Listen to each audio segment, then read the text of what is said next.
My guest today is Sarah Glidewell. She talks about the pitfalls and successes of entrepreneurship as an Airbnb investor with her third grade bestie. She also shares about her new adventure. I'll give you a hint. I may or may not be experiencing some bus life envy. Here's Sarah. Hi, Sarah. Thanks for being here. I've been following you on Instagram and I love your entrepreneurship and transparency. Thank you. And thanks for having me. We've talked about that off air about how people sometimes aren't willing to share the trials and tribulations that go on with entrepreneurship, but you are. So we'll get to that point. But first, tell me, had you always thought you would work independently and be an entrepreneur? What was your career track before starting this business? Yeah, really great question. I think I've always kind of been a self-starter to a certain degree. But really, truly, I think that I've always let the creative side of me lead me. So I went to college for interior design. I anticipated fully being an interior designer, but when I was in college and we started touring other interior designer firms, I just kept noticing like this really like catty environment, because like all women and everybody's got opinions, even though it's very creatively based. And I just like, to be honest, hated it and like had a like panic moment where I was like, oh my gosh, like, did I sign up for the wrong thing? And so there was always this like in the back of my head, like, how do I do the thing that I love without being stuck in an environment that doesn't feel like it's right for me? And that kind of just spiraled. I kept like pulling that string and all of a sudden, here we are. Well, that's a funny thing that you say because you're the second person I've heard say in the last probably month who started out in interior design and then shifted gears, but ended up using that interior design in the gear that they shifted toward. Yeah. So, Yeah. It's flexible, it's like, I think that people think that it's, really one kind of siloed thing. And it's all drapes and paint or something, and it's not. Right.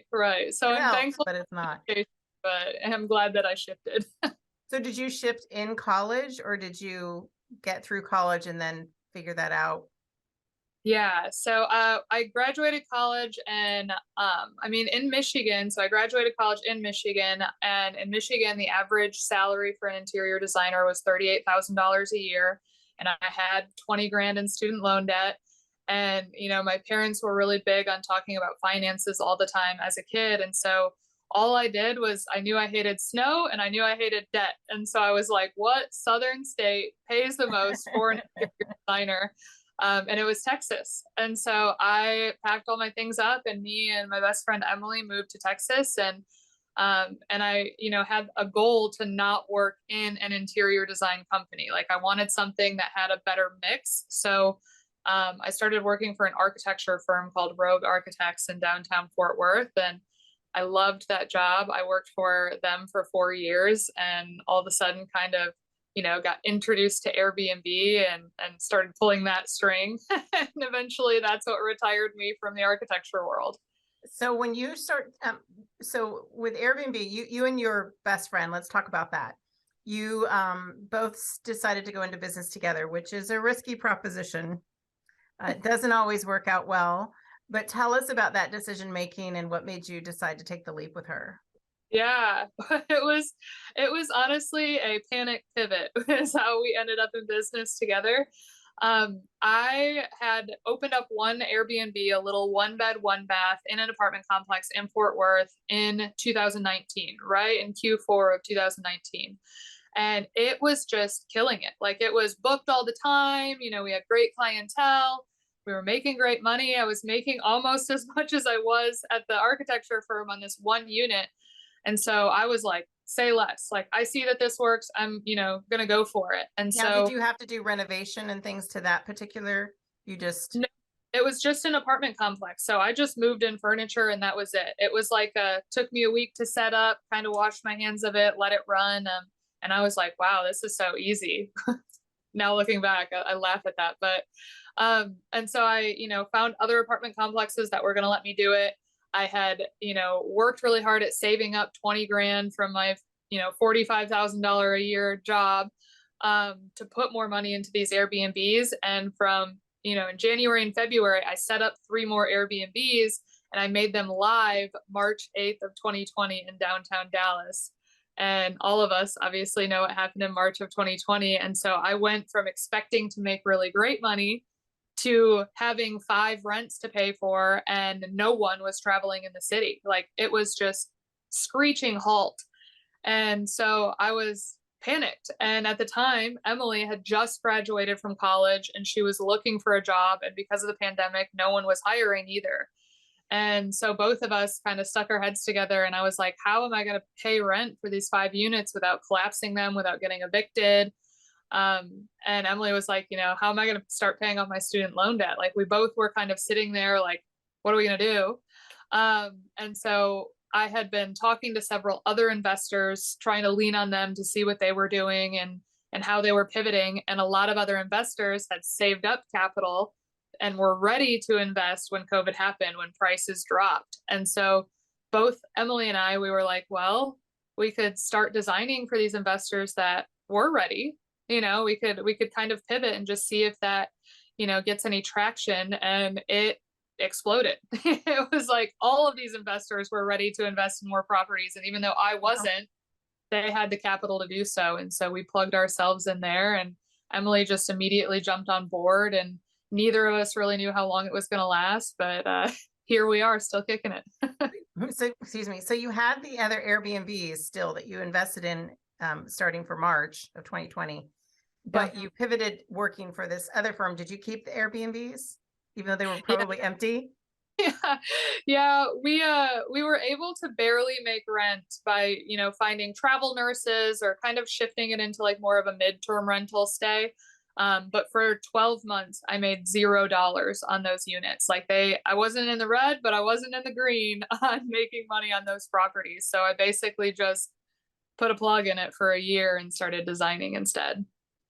And so then when you two went into business together, at that point you lived in the same city? Yep. And how did you set it up? Because, we hear a lot of horror stories about friends doing business together. What kind of things what were your guidelines, or what were your hopes for each other in terms of maintaining that friendship and having this business and thriving and creativity and all the things that go along with it? Yeah.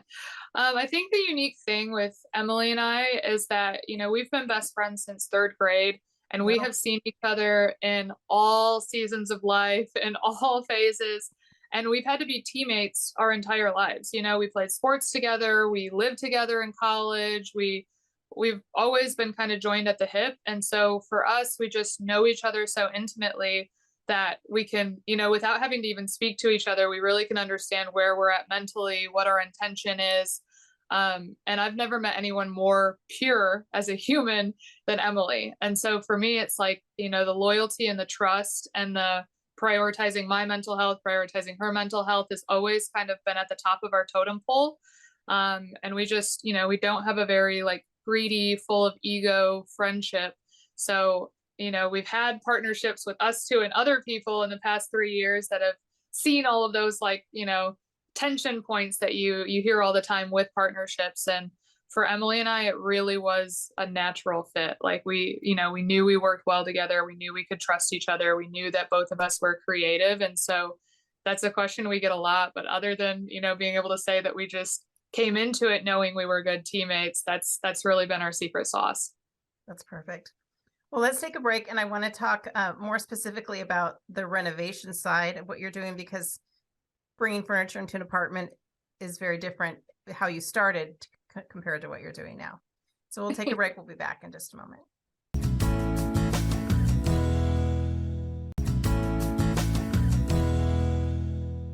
So Sarah, you were talking about how when you first started out as an entrepreneur and planning to have Airbnbs, you'd rented one, moved some furniture in, had huge success. COVID came and all your rentals were pretty much barely rented for that year. What made you decide to make the shift from just making that easy deposit of furniture to complete renovation? Yeah.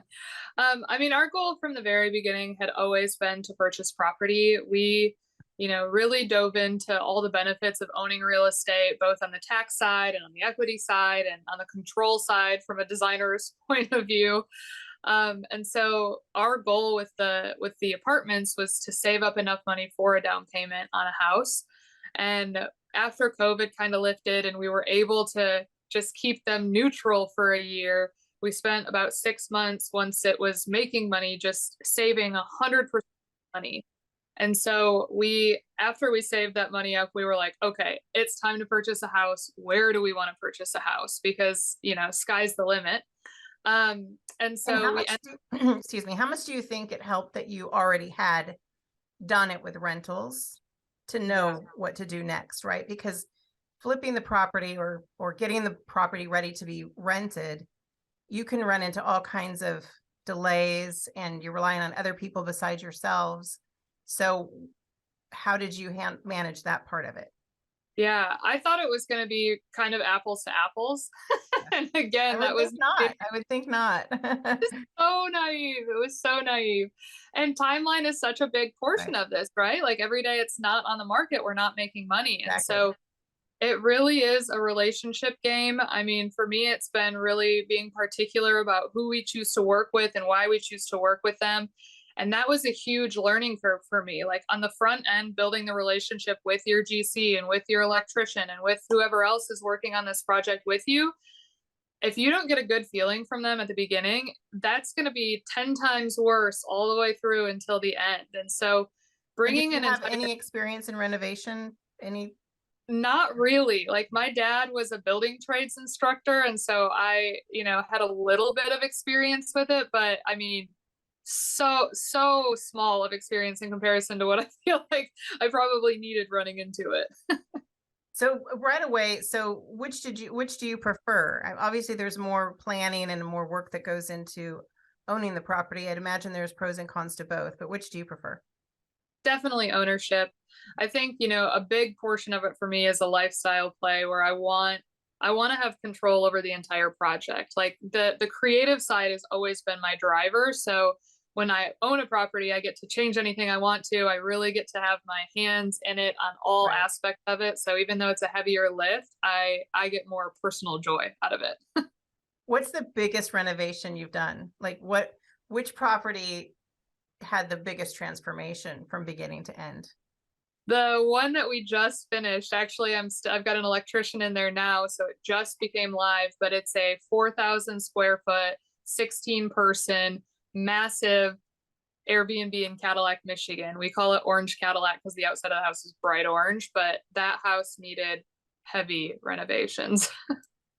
I have a friend who owned a 10-room home that he and his wife lived in. It was their primary residence, but they would go off and travel wherever in the world they wanted because they're renting it for whatever every night and they're paying half that wherever they're going.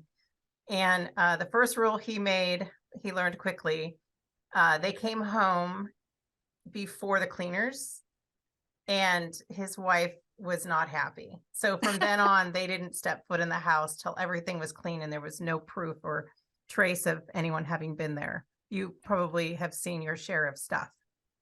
There has been no shortage of horror stories that have happened in these properties. I mean, anything from people cooking fish and putting it in the back of my cupboard to get a free stay to I've been completely robbed. Like I've walked into one of my apartments and they've taken literally everything, all of my furniture, all of my cooking utensils, like top to bottom, everything. I mean, we have seen it all. So that is definitely a part of this game. Well, and what have you learned about how do you prevent that or can you?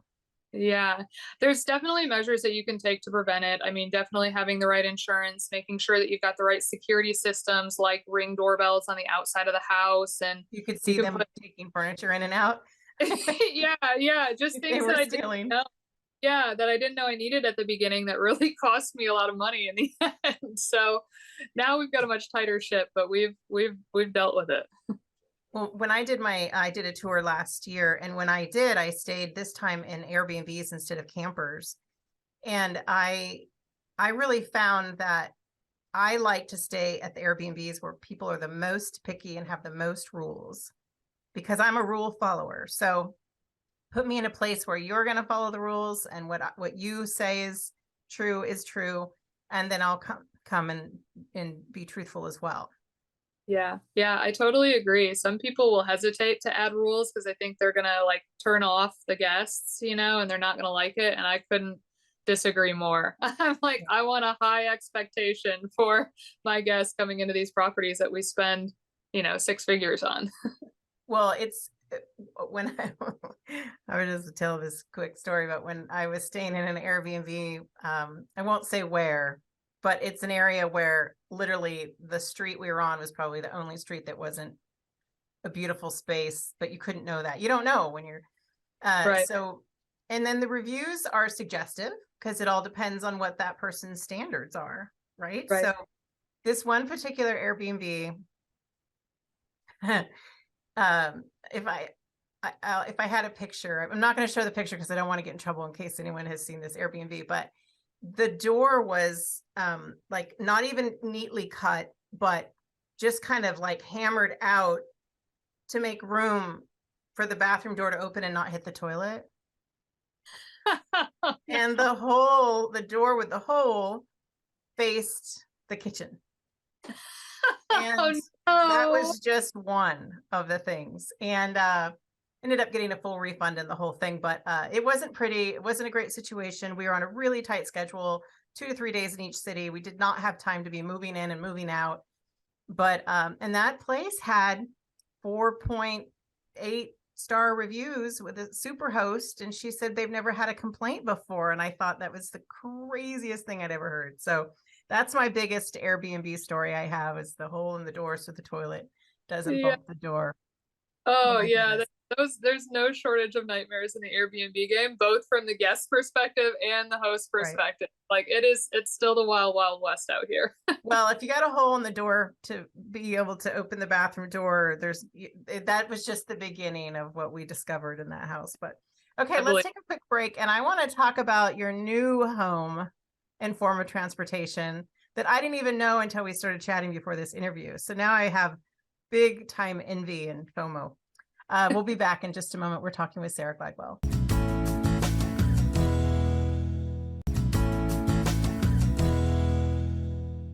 Okay, Sarah. So we've been talking about your Airbnbs and your investments and why you do it the way you do it.